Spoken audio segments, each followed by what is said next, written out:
Son las 15:06 del día 1 de junio. Estamos en la clase de balística 1 de distancia, para los alumnos de distancia. No se han presentado participantes de esta clase, así que estamos grabando a los efectos de que la puedan ver en otra oportunidad. En la clase anterior habíamos dedicado la clase a lo que eran las características balísticas de las armas, refiriéndonos particularmente al calibre y al rayado y las particularidades que presentan estas dos magnitudes.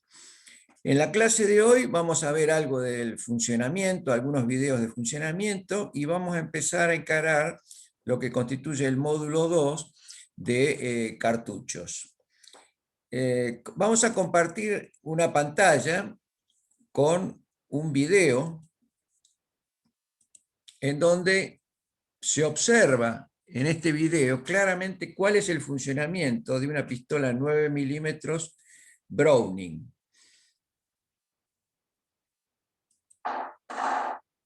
Fíjense, yo voy a ir deteniendo las imágenes para que observemos. Por ejemplo, acá en este corte se observa en la parte inferior el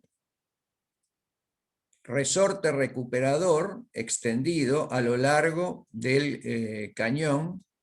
Se observa el corte del cargador y se observa el martillo en la parte trasera armado, listo para realizar la percusión. Avanzamos.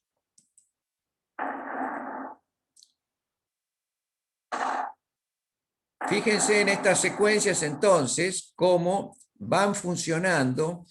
Por un lado, el sistema del disparador. El disparador, luego acá se alcanza a ver en forma vertical una de las palancas que llegan a que finalmente el fiador libere el martillo para la percusión.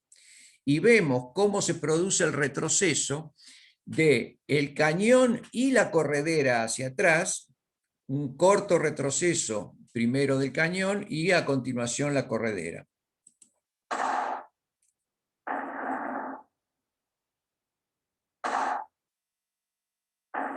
También observamos cómo se expulsa la vaina servida por la ventana en el lateral derecho cada vez que se produce el retroceso del arma. Acá alcanzamos a ver en esta imagen detenida dos calzas en la parte superior del cañón que son las que engarzan en lo que es la corredera, que al ir hacia atrás se destraban, se descalzan, cayendo el cañón unas décimas de milímetro y permitiendo de esta manera que la corredera siga funcionando hacia atrás.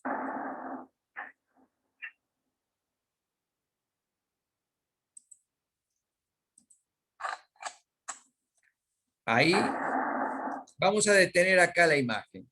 Observan acá el disparador, la palanca vertical, luego esta palanca horizontal que pivotea sobre un eje central que al subir en este extremo, en el extremo que estaría en la figura a la derecha, baja en el extremo que está a la izquierda, toca allí el fiador pivotea sobre un eje central y de esta manera destraba al martillo.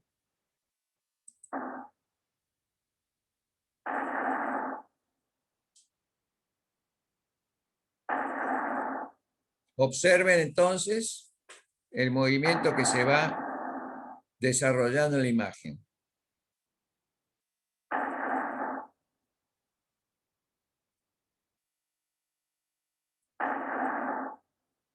Ahí se observa desde atrás la percusión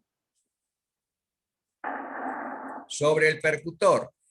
Este es el percutor, el que estamos señalando en el interior en esta imagen radiográfica, en donde observamos que el martillo entonces va a golpear en lo que es la cabeza del percutor, el percutor va a vencer este resorte y va a producirse la percusión en la zona de la cápsula iniciadora del cartucho.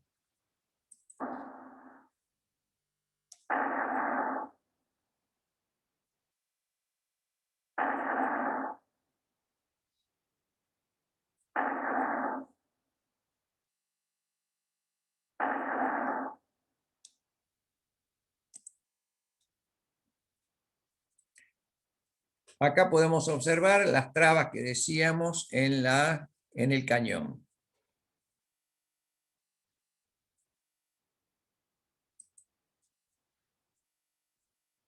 Vamos a agrandar la imagen.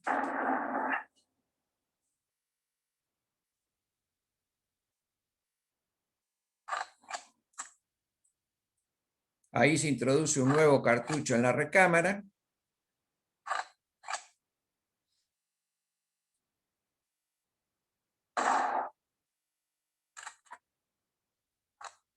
La traba de la corredera.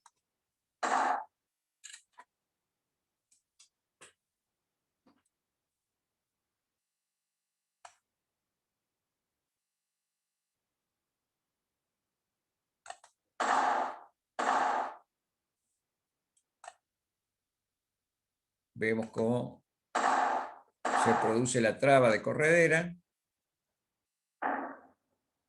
La introducción de cada uno de los cartuchos y la percusión. Ven el plano inclinado, que es el que favorece la subida del nuevo cartucho hacia el interior de la recámara.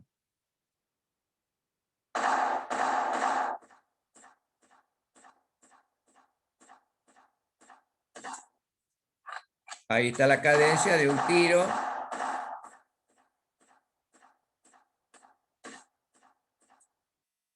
De carga automática.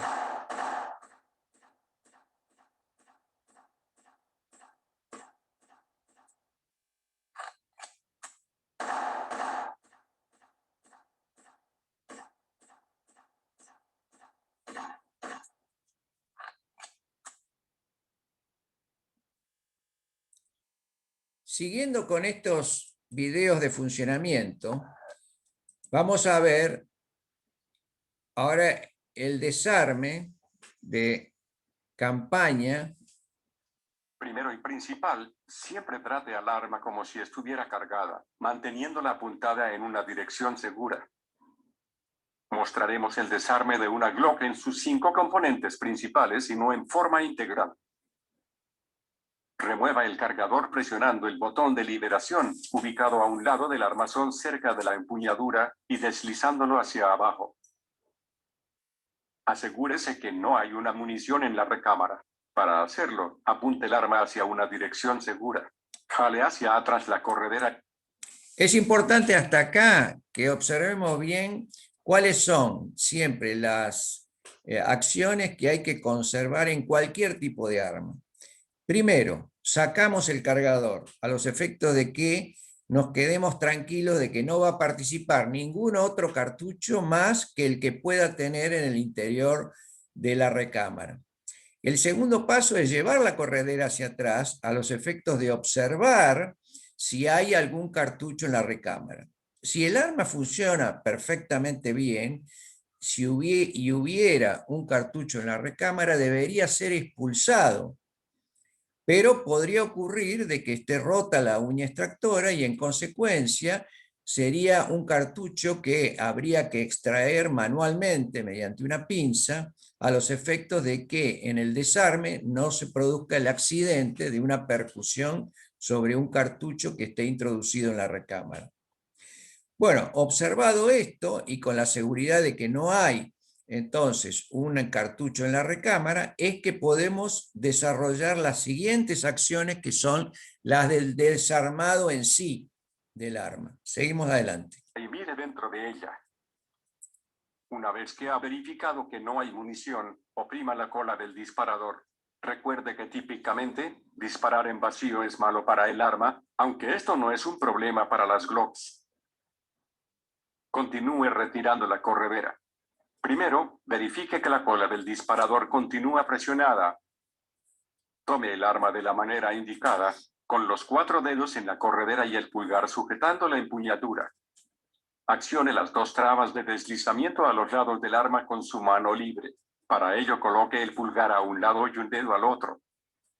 Sujete la corredera con sus dedos y jálela hacia atrás, permitiendo que se deslice hasta media pulgada pero no más lejos. Si lo hace mucho, la corredera reactivará la cola disparadora.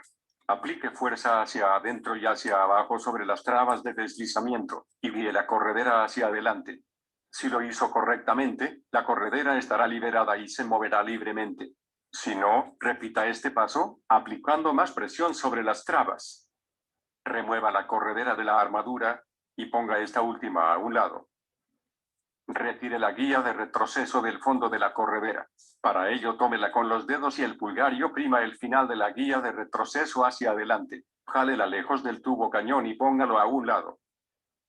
Retire el tubo cañón jalando la recámara hacia afuera y lejos de la corredera hasta que se detenga. Luego empuje hacia adelante a través del orificio de la corredera y de nuevo hacia atrás y hacia afuera. Esta pistola que estamos observando el desarme, una Glock, es una pistola de última generación, con lo cual las acciones son más sencillas, podríamos decir, o más rápidas de realizar. Sin embargo, las acciones, o la secuencia de las acciones, mejor dicho, son exactamente las mismas. Es decir, primero tenemos que desprender lo que es la corredera de la empuñadura del arma.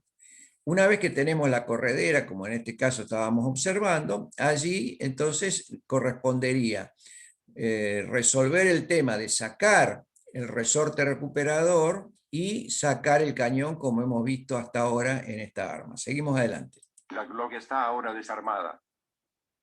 Fíjense ahí entonces lo que se denomina el desarmado de campaña de un arma como esta, es decir, una pistola de carga automática.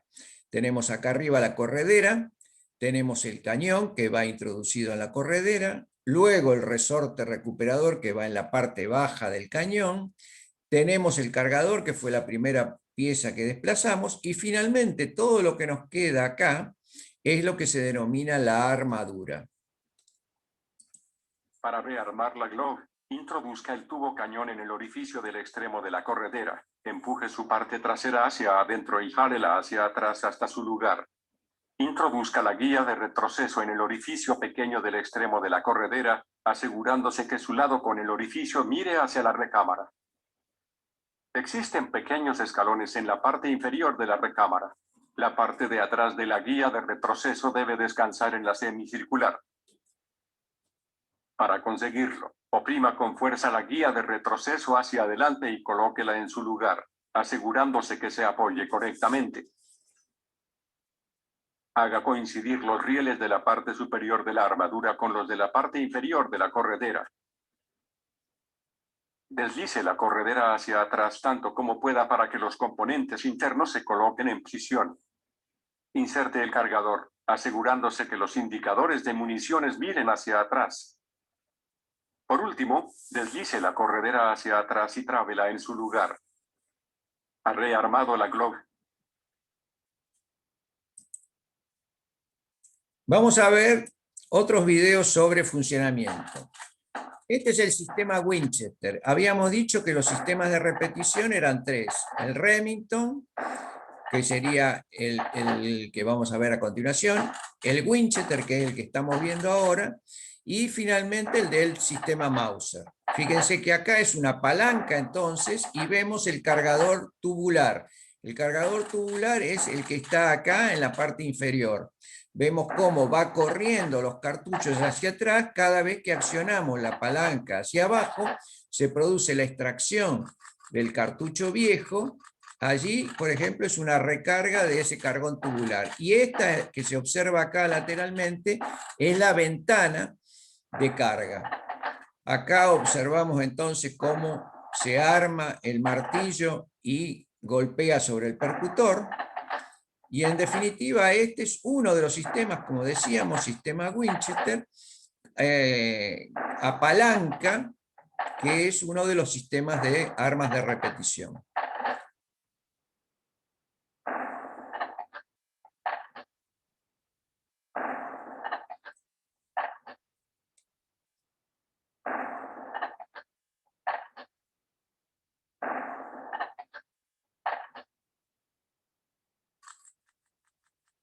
Observen allí la carga entonces del cargador tubular. Y acá en detalle lo que sería la percusión. Bueno, vamos a ver otro funcionamiento. Fíjense el del Mauser. Este, en lugar de tener un cargador tubular, tiene un cargador vertical, ¿m? De 5 cartuchos que se almacenan en este cargador vertical. Hemos visto la carga, estamos viendo entonces. Esta manivela es la que hay que llevar hacia arriba, hay que llevar hacia atrás, luego hacia adelante y luego hacia abajo para que se produzca la apertura y el cierre del cerrojo. En el interior del cerrojo va a estar el percutor, que es el que va a ir percutando sobre el culote, concretamente la cápsula iniciadora del culote de la vaina.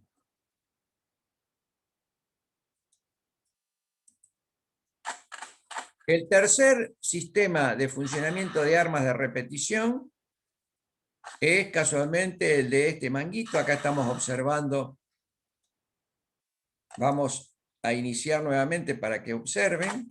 Fíjense entonces cómo es el funcionamiento. Acá tiene un manguito que llevándolo hacia atrás es como se produce entonces la carga y la descarga. Y este es el cargador tubular. Ahí en el desarme, ahora vamos a observar, fíjense, ese es el resorte que empuja a los cartuchos en el interior del cargador tubular. Bueno, vamos a abandonar esta grabación y vamos a avanzar en lo que son, entonces, el módulo 2 de cartuchos. Allí entonces estamos observando lo que nosotros podríamos denominar como concepto un sistema de armas. Hasta ahora hemos visto armas, como hemos visto en la clase de hoy, armas que puedan desarmarse, armas que puedan funcionar con distintos sistemas, pero en definitiva, el otro componente de un sistema de armas es el arma y por el otro lado los cartuchos, que presentan una variedad muy grande y que hacen que cada arma con una variedad determinada de cartuchos constituya un sistema de armas. Fíjense, por ejemplo, nosotros podríamos estar utilizando un arma de carga automática como la que veíamos, por ejemplo, una Browning, y esta arma podría estar disparando los siguientes cartuchos. Un cartucho que tenga una bala encamisada ojival. Una bala que pueda ser también encamisada, pero de punta chata. Cuando hablamos de encamisadas cuando esta camisa que vemos acá de color cobre está envolviendo toda la puntera de la bala. Es decir, en este caso una puntera ojival, en este caso una puntera de punta chata. En los dos casos entonces es encamisada, ojival en el primer caso y punta chata en el segundo. La otro tipo de cartuchos pueden ser de balas que sean semi-encamisadas. Es el caso de lo que observamos acá. Acá se observa que la punta es la que está libre, se observa allí el contenido, ¿no es cierto?, con un orificio, es decir, que es una punta hueca, mientras que el culote está perfectamente cubierto por la camisa. Este tipo de balas son del tipo semi-encamisada. Puede estar disparando una semi-encamisada, es decir, con el culote cubierto por camisa, pero la punta libre, y una punta maciza de plomo, que se la constituye punta blanda. ¿Por qué? Porque el plomo libre se produce la deformación de esa punta. Y finalmente, maciza de plomo moleteada, talonada, ojival, como lo que podría ser una del tipo 22 largo rifle. En consecuencia, esta pistola, en la combinación que se presente con cada uno de estos tipos de bala, constituirá un sistema de arma diferente. Pasemos al revólver. El revólver puede suceder algo similar. El revólver puede estar disparando una bala maciza de plomo ojival, puede estar disparando una bala maciza de plomo moleteada, talonada, que sería la parte de atrás y ojival, que se refiere a la punta, puede estar disparando una bala maciza de plomo pero de punta chata, y puede finalmente estar disparando una bala maciza de plomo de punta hueca. ¿Qué sucede con una escopeta? Bueno, nuevamente, nosotros podríamos estar cargando en la escopeta cartuchos en cuyo interior se encuentra una carga de perdigones, o podemos estar también cartuchos idénticos exteriormente, pero que en el interior, en lugar de tener perdigones, tienen una bala maciza como la que aparece en el presente gráfico. ¿Qué va a pasar en el primer caso? Bueno, se va a producir un haz de dispersión de perdigones, mientras que en el segundo caso se va a disparar una bala única maciza, como si fuera una de las armas que hemos visto anteriormente. Los cartuchos metálicos para armas con ánima rayada. En general, las armas, como hemos dicho, que son de ánima rayada, van a utilizar cartuchos metálicos, mientras que las armas de ánima lisa, como las escopetas, van a usar cartuchos semimetálicos. Fíjense, ¿cuáles son los tipos más comunes o más usados? En la presente placa podemos ver, en primer lugar, un 22 largo rifle, que expresado en milímetros es 5,56. Ya habíamos visto en las características del calibre que si yo tengo un 22 largo rifle es un 0,22 centésimas de pulgada, que multiplicado por la conversión 25,4 milímetros se convierte en un calibre expresado en milímetros del tipo 5,56 milímetros. Bueno, en segundo lugar tenemos nuevamente un 5,56, pero ahora por 45. ¿Por qué? Porque es el largo de la vaina. Mientras acá tenemos un largo de la vaina que no supera los 17, 18 milímetros, en esta segunda, que es para fusil, está en el orden de los 45 milímetros, es decir, 4,5 centímetros. En tercer lugar, tenemos un cartucho de revólver calibre 32, .32 o 0,32 centésimas de pulgada, que llevado a milímetros representaría 7,65 milímetros. Luego tenemos un cartucho 9x19. ¿Cuál es la diferencia que observamos acá respecto del anterior? En primer lugar, el color de la punta de la bala. ¿Por qué? Porque en esta es una bala maciza de plomo y en esta es una bala encamisada. Y el culote es la segunda diferencia. Mientras en el culote acá aparece que el perfil del cuerpo de la vaina sigue al mismo diámetro hasta que finalmente se incrementa en el final, en el culote, que vamos a llamar pestaña, hay mayor diámetro, mientras que en esta es una vaina del tipo cilíndrica, pero que tiene ranura. ¿Por qué? Porque el diámetro de este interior de este cuerpo se mantiene también en el culote. Por supuesto, tanto en la pestaña como en la ranura, ¿no es cierto?, existirá un resalto porque la uña extractora va a ser donde se va a sentar para poder extraer esa vaina. Acá tenemos un calibre .38 con características similares al .32, pero de mayor calibre. Estaríamos allí en un 9,15 milímetros. Y finalmente, dentro de las balas encamisadas, un calibre grande como es el .45 o expresado en milímetros 11,25 milímetros, que también tiene ranura y bala encamisada.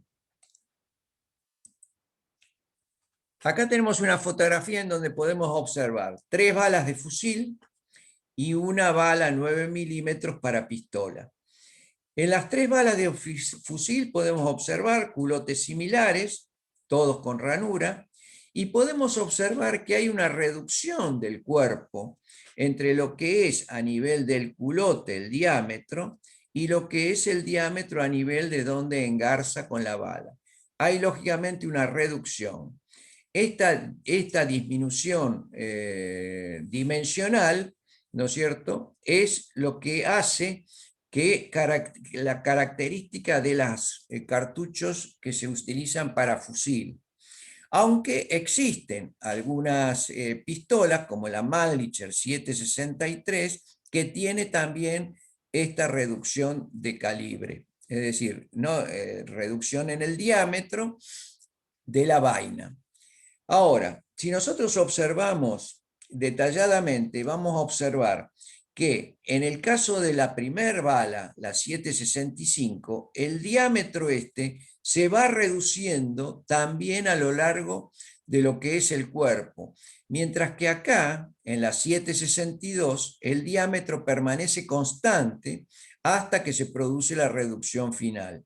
Lo mismo que en la 556. Es decir, que en el caso sería un cuerpo troncocónico y serían dos cuerpos cilíndricos. Y finalmente, la 9 milímetros también presenta un cuerpo cilíndrico con ranura y bala encamisada. Acá observamos una gama de varios calibres, todas de fusil. Observamos entonces que todas estas balas, o estas vainas, perdón, tienen la reducción para adecuarse al calibre de la bala, que es inferior a lo que es el diámetro a nivel del culote de la vaina. Todo este tipo de balas, de cartuchos, en donde aparece un cuerpo de mayor diámetro y finalmente una reducción de la vaina para ajustar a la bala, son cartuchos que se les denomina cartuchos golletados o vainas golletadas. ¿Por qué? Porque tiene una parte trasera, que es el cuerpo, una disminución del diámetro que se denomina gola, y finalmente la parte final de la vaina, que es la que engarza en la bala, se llama gollete. Por eso son vainas golletadas. Fíjense acá, nosotros tenemos una variedad de cartuchos todos diferentes. Va disminuyendo el calibre, ya vamos a ver cómo es la distinción de que es un cartucho de escopeta, que es un cartucho 12, pero luego van variando las alturas, van variando los diámetros, por eso es la determinación de distintos calibres, y finalmente va variando, por ejemplo, que sean ojivales, que sean de punta chata, de punta hueca, que sean encamisados de punta chata o que sean de punta hueca en donde son semi-encamisados. Vamos a observar entonces, desde el punto de vista de la constitución de un cartucho, cuáles son los nombres que van adaptando cada uno de este tipo de vainas y de balas.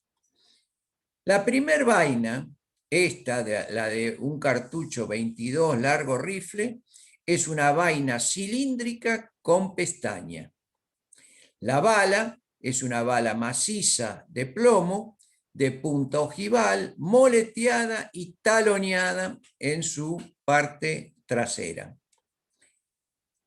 La de la 9x19, que es la que sigue, es una vaina que, como su nombre indica acá, por 19, el alto o el largo de esta vaina tiene 19 milímetros. Es una vaina cilíndrica, pero ahora la diferencia es que tiene ranura y a su vez una cápsula iniciadora en el centro de esa vaina, por lo cual se denomina de fuego central. La bala es también ojival, pero ahora presenta una camisa, con lo cual es una bala encamisada de punta ojival. La del 38 es similar a como habíamos visto la 22, pero la diferencia es que también acá aparece en el centro la cápsula iniciadora, mientras que en la primera, la 22, no observamos una cápsula iniciadora porque la cápsula iniciadora está en la periferia de lo que es esta pestaña, es decir, es interno y no lo vamos a poder ver exteriormente.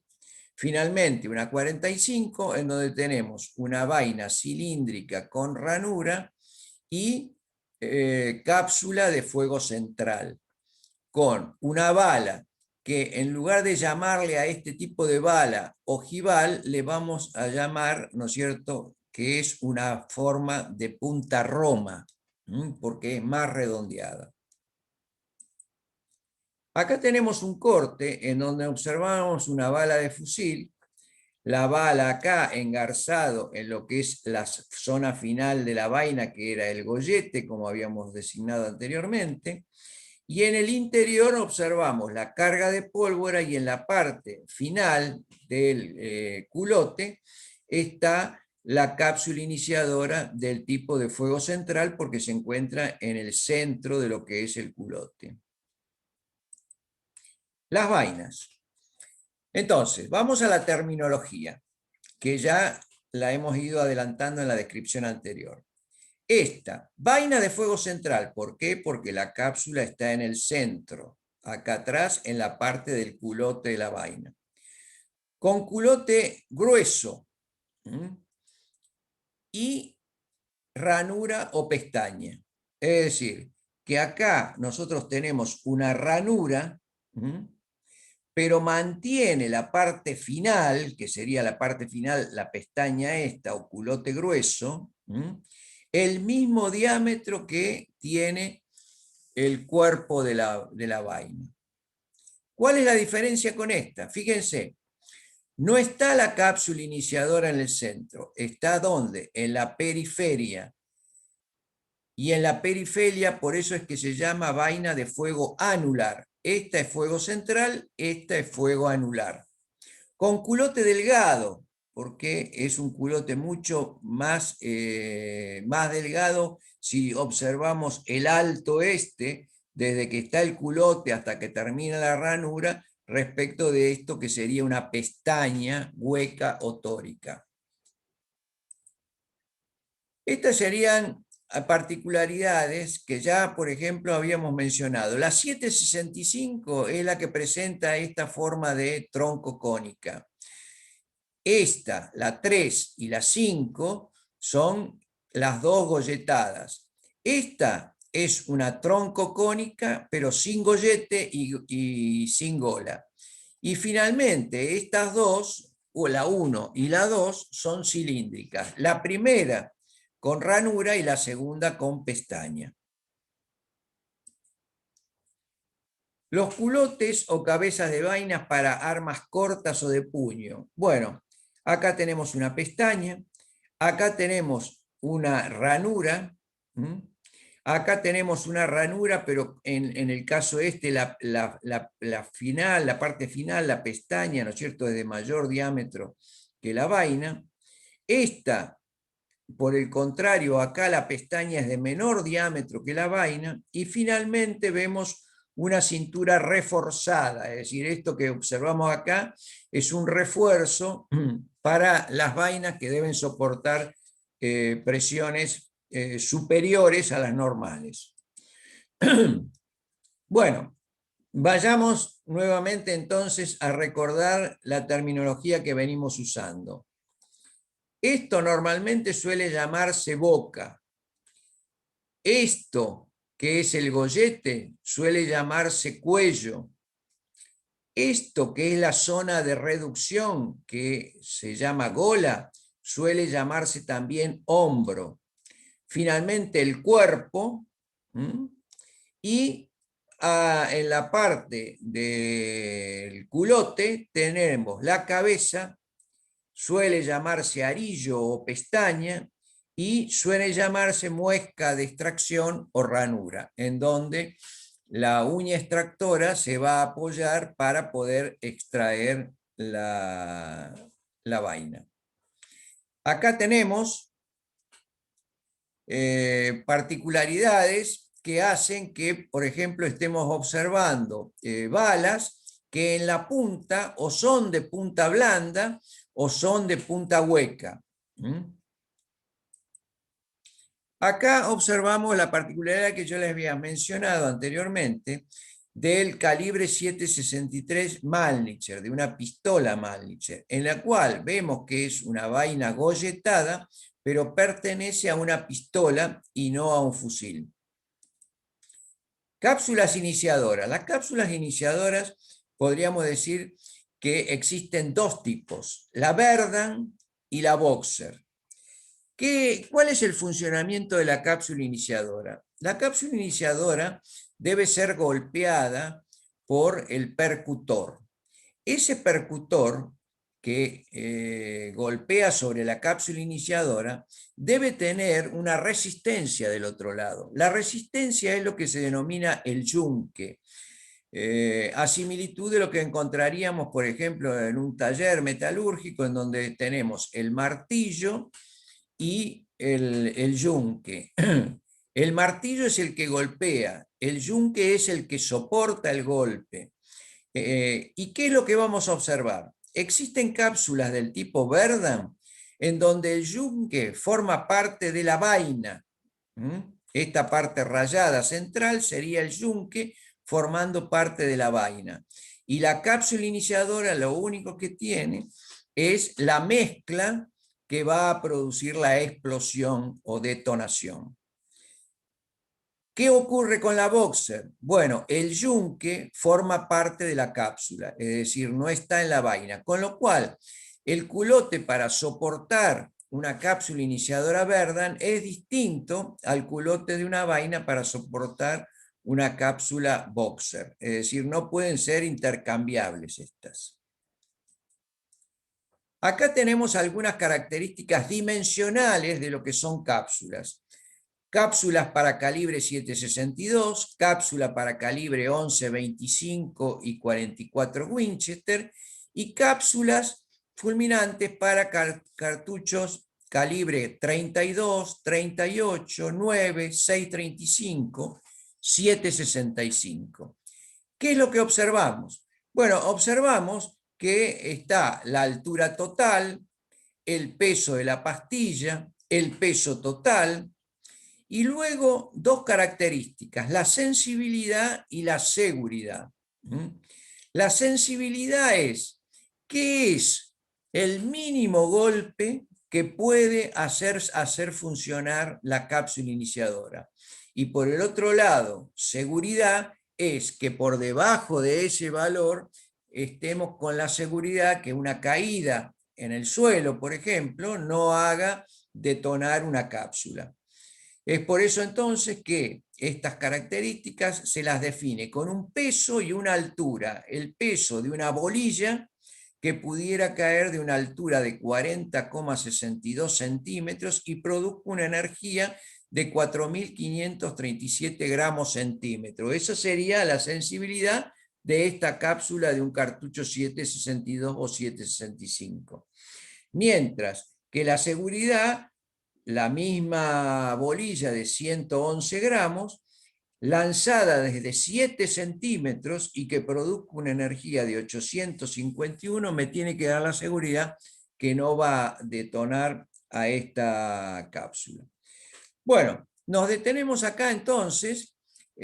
Vamos a dar por finalizada la clase. En la próxima vamos a seguir con este tema de cartuchos y vamos a ir presentando distintas características que podemos utilizar en la descripción y en la clasificación de los cartuchos. Bueno, hasta la próxima clase.